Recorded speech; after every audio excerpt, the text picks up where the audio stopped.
What's up? So this one, aka and the Ghost Sky, aka Trigger Ranking. I want y'all to like, subscribe, share, definitely hit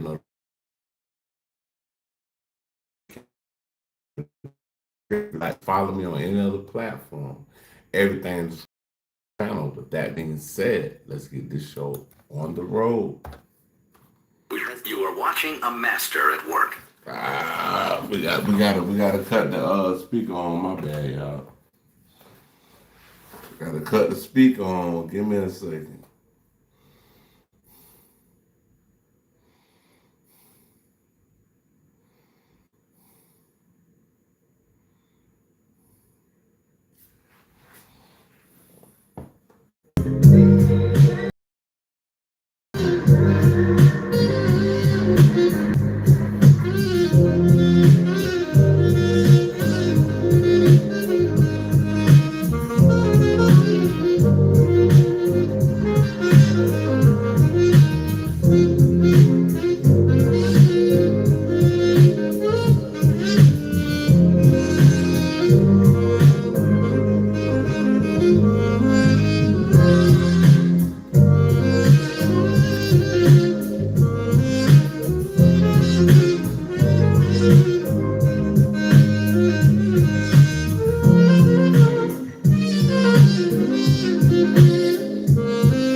Rosé seasoning, what do you want?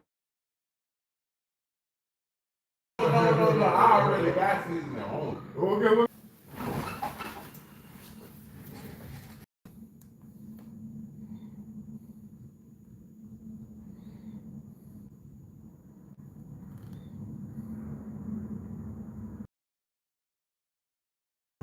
somebody say I love you.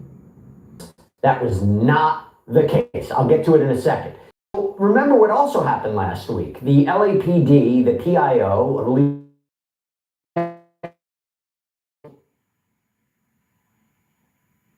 Police Department Robbery Homicide Division have arrested David Burke, a 21-year-old resident of Los Angeles, for the murder of Celeste Rivas. Burke is being held without bail. The case will be presented to the district attorney's office on Monday for filing consideration. That's today. Now, this also came in.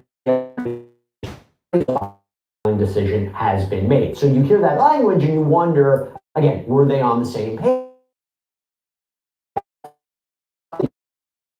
At this home in the Hollywood Hills, we did the best we can, tabs on him, but once we developed probable cause to arrest him, in the arrest, a neighbor told the outlet there were so many cops. There was apparently an officer on the loudspeaker shouting surrender. It was a big scene. We also heard from David's attorneys. So Blair Burke, Marilyn Bernard, they released a statement saying, let us be clear, this case will show that David Burke did not murder Celeste Rivas Hernandez, and he was not the cause of her death. How do we know that? And we might not know that because of the way her body was found. There has been no indictment returned by any grand jury in this case and no criminal complaint homicide. Okay? Takes us now to today. Los Angeles homicide. Okay? Takes us now to today. Los Angeles District Attorney Nathan Hochman held a press conference alongside members of the LAPD, including Scott Williams, who had... Hey, where y'all coming from? Hey, city, state, Providence, tell me where y'all coming from. Mentioned before, even indicated Beth Silverman will be the lead prosecutor on this case, which is interesting because we had previously reported she was the one who was apparently presenting evidence to this grand jury. She's a career prosecutor, particularly in homicide cases. And this was the moment. Hey, what city, state, Providence y'all coming from? Let me know, man. What city, state, Providence y'all coming from? Y'all hit the like button, please.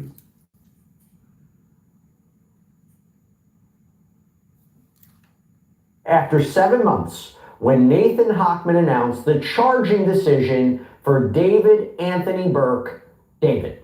Today, I am announcing the charges against David Anthony Burke, the musician known as David, spelled D4VD, in connection with the brutal and horrific murder of Celeste, a 14-year-old at that time. These charges include the most serious charges that a DA's office can bring. That is first-degree murder with special circumstances. The special circumstances being lying in wait, committing this crime for financial gain, or murdering.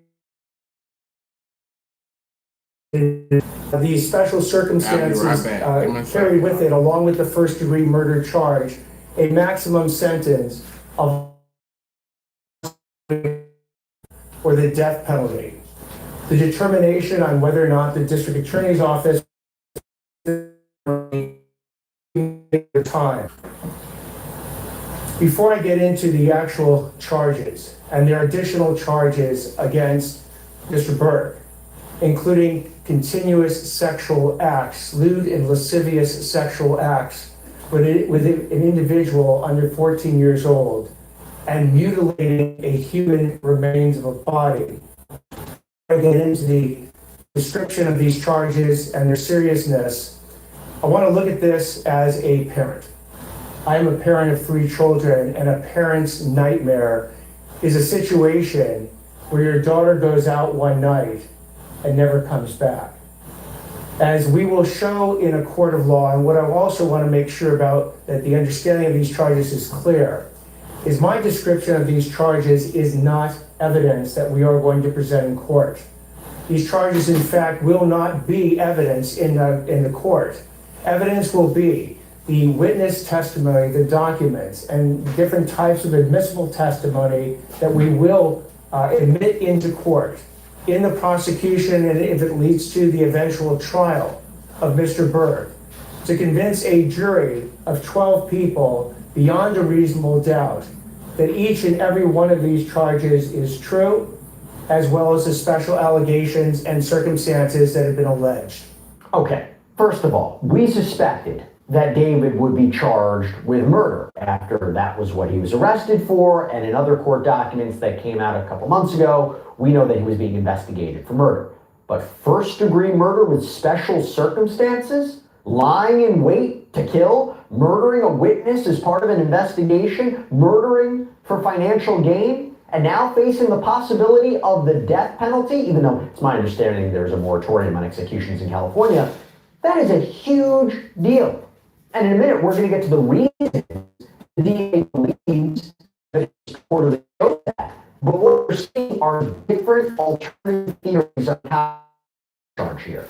And clearly, they believe David is at the center, that David, where the Tesla was found, he has been saying for months that David could already be charged with sex crimes. That aside from the, and you're going to hear later when Hochman talks about evidence. Are we suggesting here text messages, show relationship, photos, videos, witness statements of those around the two maybe? And I'll tell you what, this is the part of the press conference where Hochman talks more about the alleged crimes and he goes into the different theories. Again, lying in wait, murdering a witness. Take a look. On April 23rd, 2025, has been alleged by the complaint, Celeste, a 14-year-old at that time, went to Mr. Burke's house in the Hollywood Hills. She was never heard from again. On September 8th, 2025, as alleged in the complaint, Miss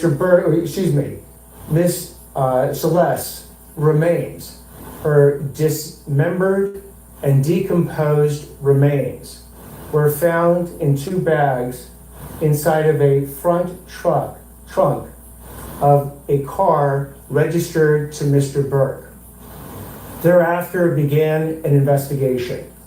The investigation was to determine who killed, who murdered Celeste months and months before.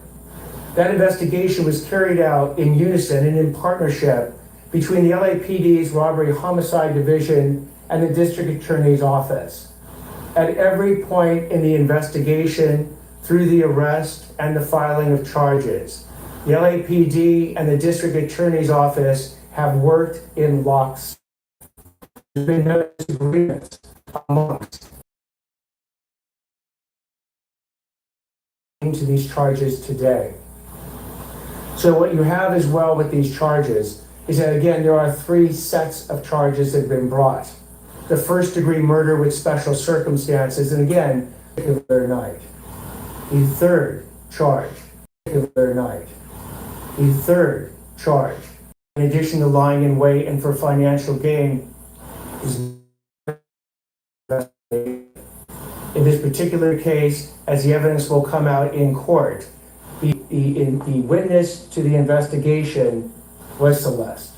And the investigation was into the lewd and lascivious sexual acts committed by Mr. Burke that is the subject of count 2 of this complaint with Celeste while she was under 14 years old. Wow. So it seems a fair interpretation would be she allegedly goes to this house, this property, that David, they're going to be saying allegedly lured her there, got her there, invited her there. And either he allegedly wanted her there because he planned to kill her, again, if the allegations are true, or these are the allegations put forward, but that she was what? Planning on going public or telling someone about the relationship? Planning to go to authorities about this relationship? I don't know. But that this was essentially going to risk his career.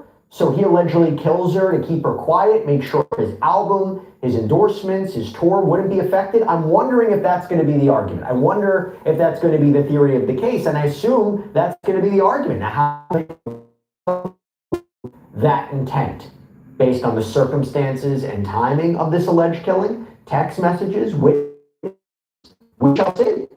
But again, here's here. And remember, I just go back to this, and I don't know this for sure, but during the grand jury, it was reported by certain outlets that this record executive had testified. I mean, again, allegedly, what do the people around David know?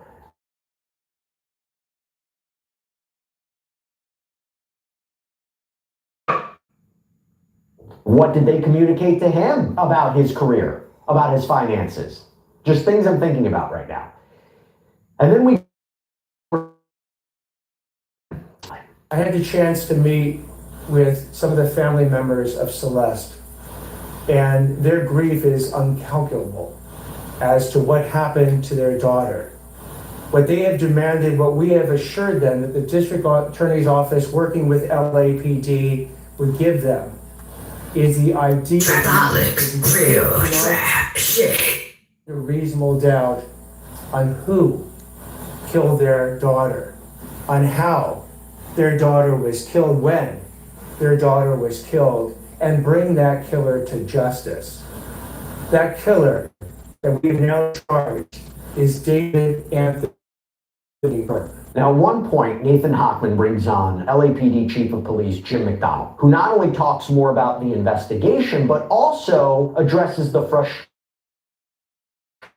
regarding this case and a lack of public comments or transparency. Throughout the 7-month investigation, this department has faced criticism for how we handled the case and for our decision not to provide details.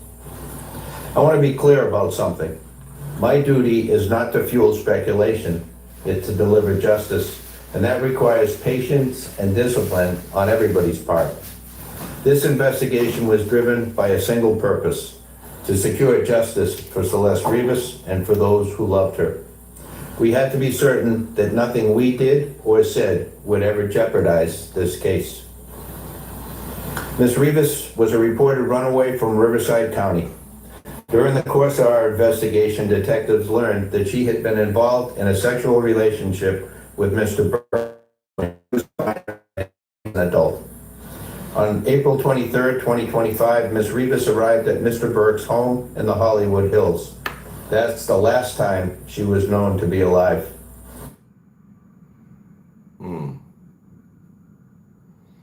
So she was known to come to his place, and months later, she was unalive. Let's talk about it. Let's talk about it. 25, Miss Rivas is dismembered and badly discovered in the front trunk of Mr. Burke's impounded Tesla. From that moment forward, our investigators faced an extraordinary, difficult, and complex case. The condition of her remains delayed the medical examiner's ability to be able to determine cause of death. The substantial amount of time that passed between her death and the discovery meant that crucial evidence had degraded or demanded coordination, persistence, and a shared commitment to justice. And that makes sense. He's not wrong. You don't want to say too much that could jeopardize a case, give a criminal defendant ammunition to say the investigation was tainted, or the prosecution, criminal defendant ammunition to say the investigation was tainted, or the prosecution is tainted, or that you had blinders on and we're only looking at one person without looking at exculpatory cause of death, right? Which hasn't been publicly released because the records have been sealed. In fact, Hochman took questions about a lot of things, and he took questions about this. And he talked about how details of... To the coroner's report, we will be seeking quite to provide an order to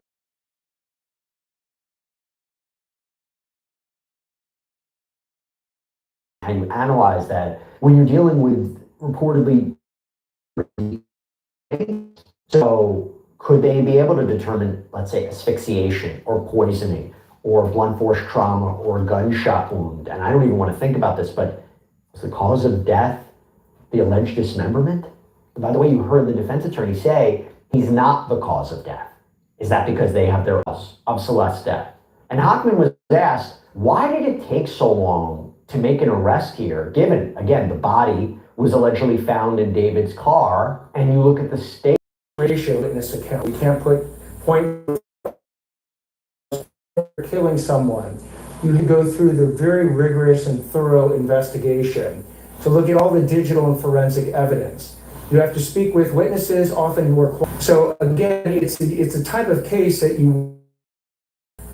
please, come forward to the Los Angeles Police Department, come forward to the LA County DA's office, and report. Some cooperative and non-cooperative witnesses, one working under an immunity agreement to provide testimony. We talked so much before about Neil Langston, David's purported friend, how he was arrested in Montana for allegedly failing to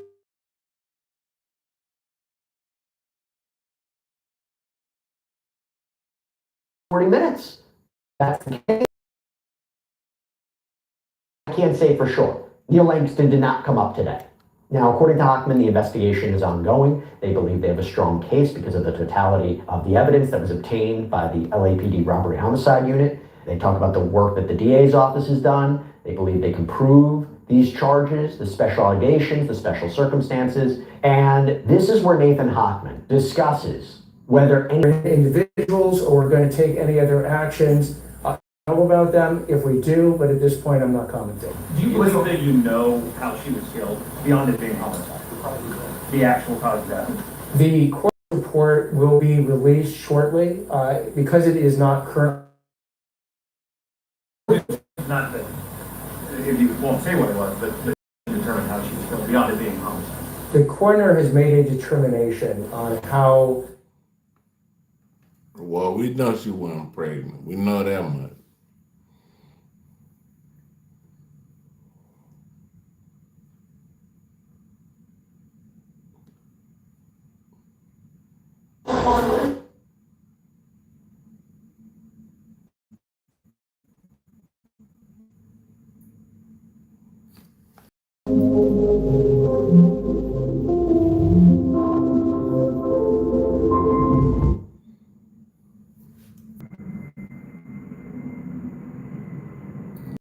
I've got an update for you guys on the Ben 10 shooting situation, and All-Star JR and Ben 10 are now publicly going back and forth. So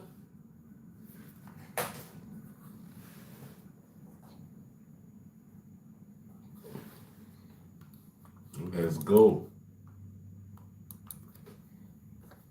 FBI, open up! Some people think All-Star JR is doing a little bit too much talking. That Mob Untied song had a few things in it where it seemed to suggest that he was actually painting a picture of what actually went down that day. Not a million miles away from what Gucci Mane did with his recent Crash Dummy song that a lot of people said was him basically making a public statement about the incident so he didn't have to talk to police. Now, All-Star JR, okay, he's in a tight spot. Everyone's calling him Defensive Player of the Year for the shooting that ended up injuring Ben 10 from the NBA crew as well as Dead End Ron. You know, we're seeing videos from the hospital. It looks like Dead End Ron might have lost one of his fingers. We're hearing all these different rumors. Jay Prince Jr. is responding. Now, I will say one thing before I get into the back and forth. Somebody involved in the situation, but somebody you know who was, someone contacted me basically, right? Someone that you know, somebody very well known. And they basically told me that a lot of what you're hearing out there being reported isn't necessarily true. I don't want to say too much, but what I'm hearing is that the situation might, from people that was there, the situation might not have gone down exactly how everyone was saying. One of the things that's been said is that actually I'm hearing from people that Jay Prince Jr. being involved was actually, may well have been just a big coincidence. He didn't necessarily tell Ben 10, he didn't turn up there with NBA. Apparently, that it was a straight up, it was just a personal altercation that popped off between All-Star JR It might have been. and Ben 10, Never and then know. other people ended up getting involved with it. Jay Prince Jr. just so happened to be there. That's rumors that I'm hearing, and you know, I'm hearing that the injury maybe ain't as bad as they're saying. I don't know for sure, but I just wanted to maybe just pass on some of that information because I am being told that there is actually a lot more to this story. Even though I'm digging into this diligently, there might be more angles to the story we didn't know. But in lieu of that, okay, this has now been going around. So this is apparent back and forth in the DMs. And so All-Star JR posted this. So it appeared that he actually missed a call from Ben 10. And he said, I ain't trying to talk, send me that challenge. He's talking about the Ben 10.